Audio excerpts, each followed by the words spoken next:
ಸ್ನೇಹಿತರ, ಏನು ವಿಪರ್ಯಾಸ ನೋಡಿ.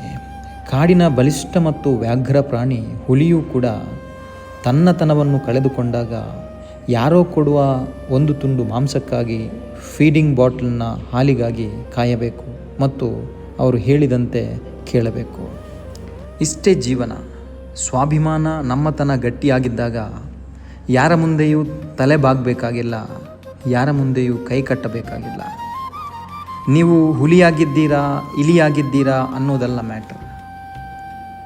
ನಿಮ್ಮನ್ನು ನೀವು ಯಾರಿಗಾದರೂ ಮಾರಿಕೊಂಡಿದ್ದೀರಾ, ಯಾರದ್ದೋ ಆಮಿಷಕ್ಕೆ ಬಲಿಯಾಗಿ ಭ್ರಷ್ಟರಾಗಿದ್ದೀರಾ ಅನ್ನೋದೇ ಇಲ್ಲಿ ಮ್ಯಾಟರ್. ಹಾಗಾಗಿ ತನ್ನತನವನ್ನು ಬಿಟ್ಟು ಯಾರದ್ದೋ ಕೈಗೊಂಬೆಯಾಗಿ ಬದುಕುವ ಹುಲಿಗಿಂತ ತನ್ನತನ, ಸ್ವಾಭಿಮಾನದ ದೃಢತೆಯಿಂದ, ಧೈರ್ಯದಿಂದ ಬದುಕುವ ಇಲಿಯೇ ಗ್ರೇಟ್. ಏನಂತೀರಾ?